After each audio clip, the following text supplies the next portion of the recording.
say they are hurting Baba Ijesha. True, Tony. You know twist case, but they say they are hurting Baba Ijesha.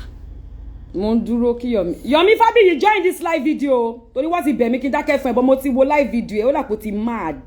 Orí ẹ ti dàrú Yomi. Àdá kó join live video yìí kí n sọ ọ̀rọ̀ sí ẹ because ó dà kó orí ẹ ti yí. Èmi ló fẹ́ fi ta yín ní industry. Ìwọ ló ní àwọn kan jù mí lọ. Àbí ìwọ Yomi kọ́. Ìwọ ọmọ ọṣẹ́ Baba Suwe. Jọ Baba Suwe ti ẹ̀ dáràn lọ́wọ́ ẹ̀ kí ló ṣẹlẹ̀ Yomi náà. Ṣé torí pé ó dẹ̀ wá help Baba Suwe tó kí Baba Suwe ní problem àdẹ̀ ní gbádùn. Ó tẹ̀ jẹ́ kẹ́ni yẹn kó gbàgbé nǹkan tó ṣẹlẹ̀ kó move on. Ká tó wí pẹ́lẹ́ wá sí ní Baba Suwe scandal. Ká tó ní pẹ́lẹ́ Baba Suwe kí ló ṣẹlẹ̀ ó dẹ̀ fi Baba Suwe lẹ̀. Jẹ́ kí bàbá oní bàbá sinmi. Ìyábọ̀ mo ní Ìyábọ̀ Yomi Fabiyi. Jẹ́ kí bàbá oní bàbá sinmi. Fi Yomi wọn ni kọ́kọ́ ló máa kọ́ ṣoore. Ṣó ti gbọ́? Àmọ́ iye oore táwa ti ṣe tó jẹ́ pé mo máa sọ fún ẹni bá ṣe nǹkan fún ẹ má dárúkọ mi. Oore mélòó ló ṣe kí ló ṣẹlẹ̀? Lórí wá oore Baba Suwe yìí náà.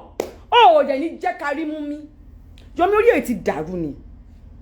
Orí ẹ̀ ti yí. Ìwọ ní pé ká má sáré jump into conclusion. Ìwọ ló jump into conclusion pẹ̀lú right up ẹ̀. Because tó bá jump into conclusion Yomi, ní máa compare situation Baba Suwe pẹ̀lú Baba Ijesha tó tún wá sọ pé kó release video. Ìwọ kọ́kọ́ ló ń báyé Baba Ijesha jẹ́. Bẹ́ẹ̀ ni mo sì ní kó jíṣẹ́ fún Baba Ijesha nínú ẹ̀wọ̀n tó wà pé Yomi Fabiyi ló ń ba yí ẹ̀ jẹ́ àdèmà wo Ọlọ́run ṣe fẹ́ ba ohun tó ṣe ó tó kọ́ ba yí ẹ̀ jẹ́. Ṣùgbọ́n ṣe wá ní Yomi ó help ẹ̀ ní ó rò pé òun ṣoore. Ṣé mo gbà táwọn àti gbọ́ nǹkan tó ṣe? Ìwọ ń tiẹ̀ ó sáré bọ́ síbẹ̀ ó kọ right up. Ó ní kíní kan wá mislead àwọn colleagues ẹ. Ó ń jẹ́ káwọn Folúkẹ́ Dáramọ́lá àwọn lẹ́gẹ́lẹ́gẹ́ àǹkó. Ó ń jẹ́ kó máa jump into conclusion tó sì pẹ̀lú òyìnbó òfò tó kọ skyler sílẹ̀. Ó ṣe proper investigation ẹ̀. Tó bá ṣe proper investigation ẹ̀yin. Irú gbogbo princess tó jáde lánàá sí tó ń sunkún ọmọlọ́mọ. Ó yẹ kó máa dúpẹ́ lọ́wọ́ princess ni. Because ó bá jẹ́ lómi ni. Bí fídíò yẹn ṣe jáde. A ti sáré gbé sí afẹ́fẹ́. A ti sáré sọ pé ẹjọ́ ẹ jẹ́ kó rí o. But ẹni ẹlẹ́ni ìyá ni kò bímọ tiẹ̀ but ìyá tún ni.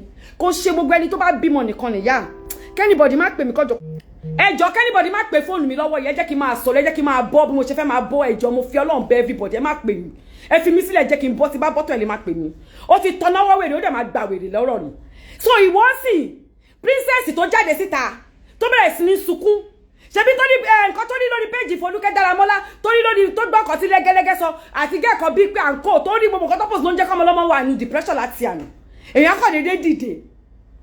Jọ kí ni Baba Ijesha ní tí mo ṣe fẹ́ fi wà against Baba Ijesha. Mọ̀rọ́fà fídíò tí mo kọ́ ṣe mi rò pé mo wà against ẹ̀. Mo kàn sọ pé ẹ̀yin colleagues o ẹ ní sùúrù o.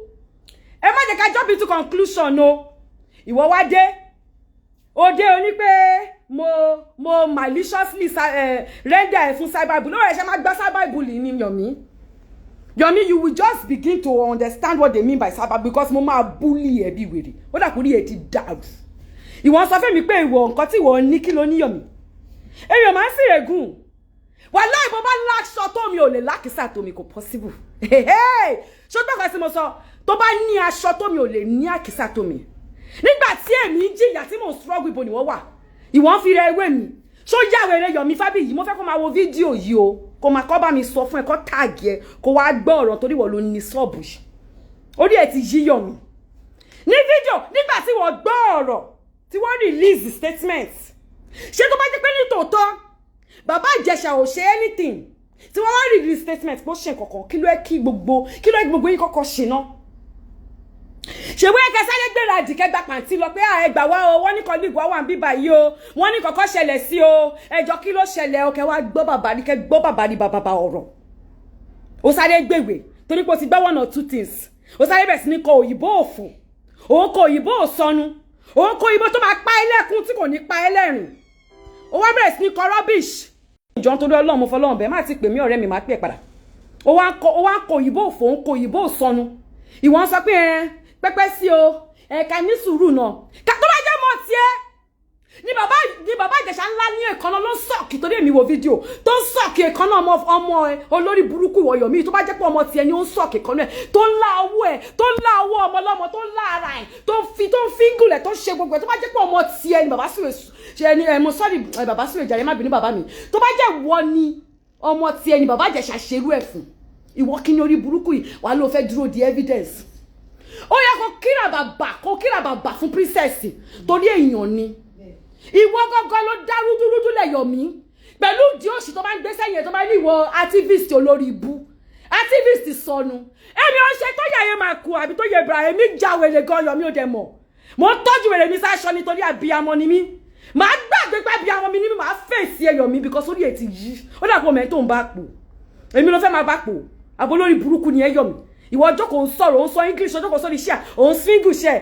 even if it's wrong ọmọ fuck up bí o bá ti fuck up ó fuck up nìyẹn ó ti fuck up Yomi ó ti fuck up tó bí o bá ti fuck up ó ti fuck up ó fuck up ó fuck up o dẹ̀ máa ní láti admit kó fuck up tó bá dẹ̀ ti lè admit ẹ̀ kó kówèrè activist ẹ̀ kó síbi kan because tó o bá ṣọ́ra o ò nílé wọ̀ lóyìnbó tí bá bẹ́ẹ̀ ná tán bí owó Yomi o ò ní because accomplice ni ẹ́ ẹni tó bá ti ń support rapist wọ́gun accomplice ni ẹ́ tó o bá ṣọ́ra wọ́n máa blacklist orúkọ ẹ̀ di because ó dàbí pé orí ẹ̀ ti yí o mọ̀ mi ṣá Ìyábọ̀ Òjó lórúkọ mi Ìyábọ̀ ọmọ Ògúnrọ̀ Alice mo báàdì gan tí bá wọ kéèsì ẹ̀ máa wọ̀ tán ni èmi ò ń pariwo mi ráyè ariwo ṣọdẹ ariwo sóhun jẹ́ kí n máa pa igan mi láìkẹ́ máa bẹ́ẹ̀ ná tán bí owó Yomi èmi kúrò nínú àwọn tó lè máa fi tayín mo kúrò nínú àwọn tó máa fi sọ̀rọ̀ ṣó ti gbọ́ mi máa fèsì ẹ àti gbogbo àwọn olórí burúkú tó ń fọ́lù ẹ̀ tó jẹ́ rapist tó ń kọ rubbish comment ẹni bá sọ pé kọ́ release fídíò ọmọ yẹn sórí social media gbogbo yín pátápátá ló máa mú ọmọ yín ló máa dún ọmọ yín ló máa rape ọmọ yín àwa wo nǹkan tẹ́ fẹ́ ṣe tó bá dìgbà yẹn wo ayé yìí máa bàjẹ́ ní gbogbo yín pátápátá tẹ́ bá sọ pé kọ́ ló máa release fídíò ọmọ lọ́mọ tí Ìjẹ̀ṣà tó ń sọ̀kì ọwọ́ ẹ̀ tó ń láàárẹ̀ tó mọ̀ lẹ́sì ẹ̀ ẹ̀dẹ̀ fẹ́ jókòó ẹ fẹ́ wo pedophile nìyí ẹni bá ti fẹ́ pedophile ni ó ti yẹ ẹsẹ̀ tó bá ti fẹ́ pedophile gidi Larry tí mò ń rí ọ̀rẹ́ mi ó mọ̀ pé tó bá ti gbá lórí mi ó ti gbá nìyẹn Larry tó mọ̀ ẹ́ tó nínà tó bá ti gbá lórí mi ó ti gbá Yomi ó ṣe live video jókòó yeah you know you have to wait ìwọ ló wait Yomi ìwọ ló wait o jókòó ṣe you have to wait yẹ tẹ gbé fóònù ilé jẹ́ kí n art bó ṣe ṣe náà mọ̀ pé mi máa mọ̀ máa imitate yàn ó ṣe báyìí. You know, you have to wait, even if the person is guilty, even in the courts of law, you know, you're not guilty until you are found guilty. Wàhálà Bàbá Ìjẹ̀ṣà guilty. Ṣé bá àfipamọ́ tẹ́lẹ̀ ni? Àfipamọ́ pé kí ó jẹ́ pé adájọ́ ló máa dájọ́ fún. Bàbá Ìjẹ̀ṣà guilty. Tí Bàbá Ìjẹ̀ṣà bá jáde máa dá padà sẹ́wọ̀n yẹn. Ó guilty fún kan tí mo rò. Ó guilty bàjẹ́ kò sẹ́ni tó máa bá mi sọ. Tó bá jáde máa dá padà síbẹ̀. Gbogbo láti mi máa ná sí. Wàhálà máa tálé mi torí ẹ̀. Bàbá Ìjẹ̀ṣà guilty bàjẹ́ ó ti yẹ abo má sọ tẹ́lẹ̀ yẹn bó ti wọ́n Yomi Fabiyi tó ló ya wèrè tó ló fẹ́ gbọ́ story ó dé àwí tán ó ní ẹ wọ́n lè charge princess fún neglect.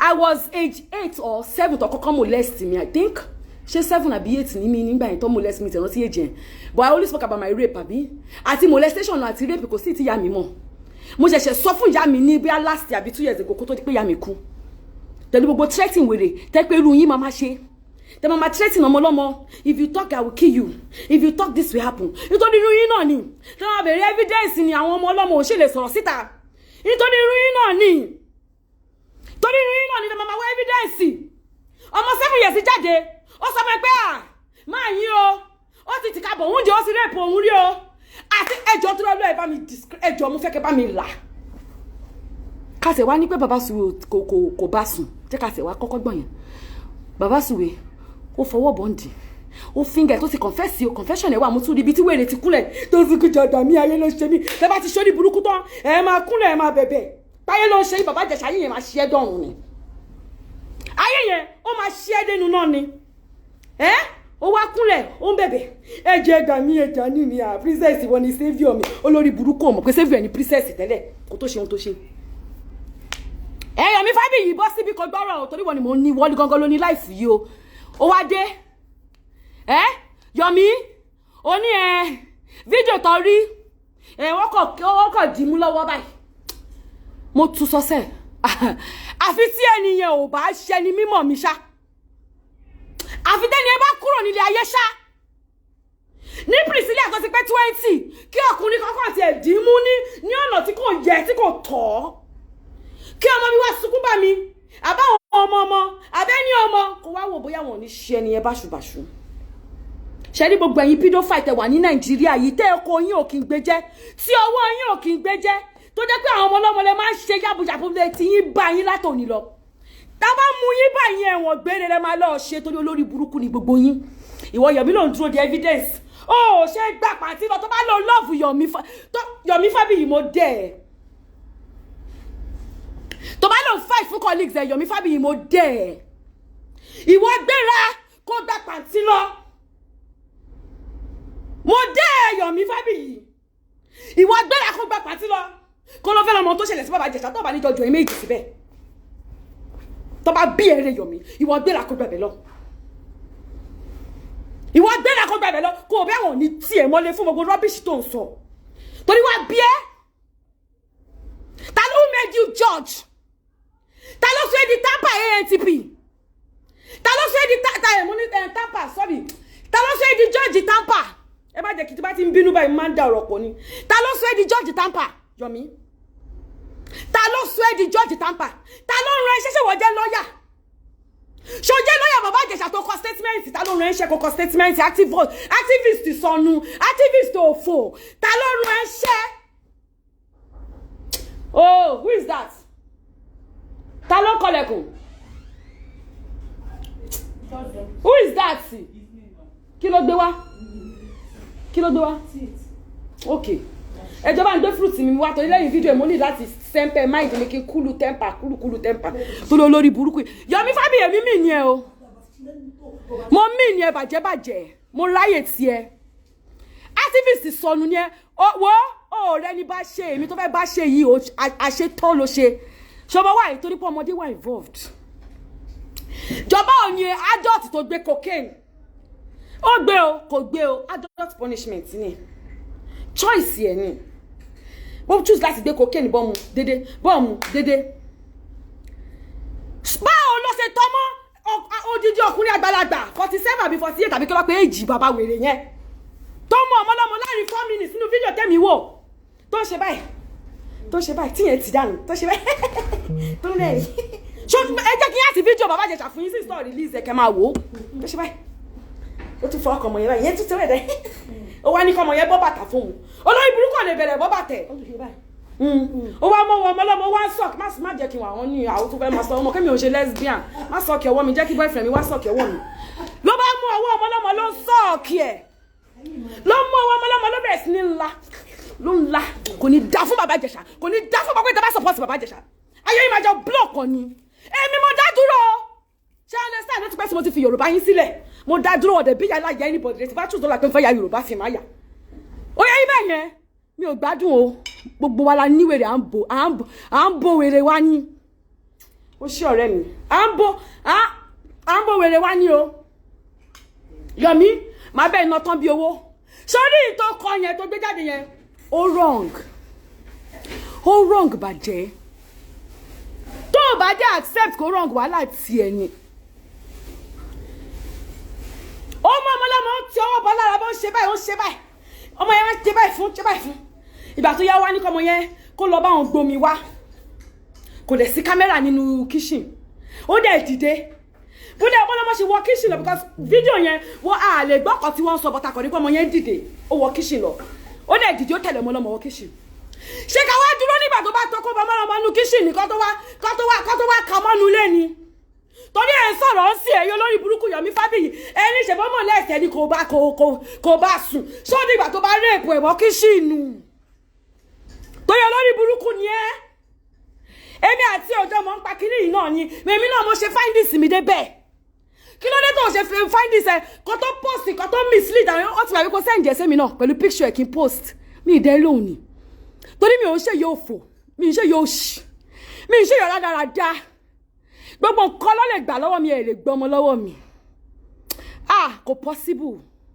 Yomi ìtọ́ fẹ́ bá mi pò yóò lè pò tán mo ready fún ẹ gbogbo energy tí mo fi ṣe TikTok máa gbé sílẹ̀ kalẹ̀ báyìí máa fi face ẹ torí èmi máa ń jà máa dúró sórí òótọ́ ni torí wọ́n lo tọ́náwọ́ wèrè ò dẹ̀ máa rí wèrè tó tọ́ná wèrè tó tọ́náwọ́ yẹn o máa rí Yomi torí máa bẹ́ẹ̀ ná tán bí owó ṣé lórí burúkú ni ẹ́ máa bẹ́ẹ̀ ná tán ìwọ kìíní bàjẹ́ yìí ẹ̀yin tèmi ẹ máa wòran tí I will come back tó bá tún yá.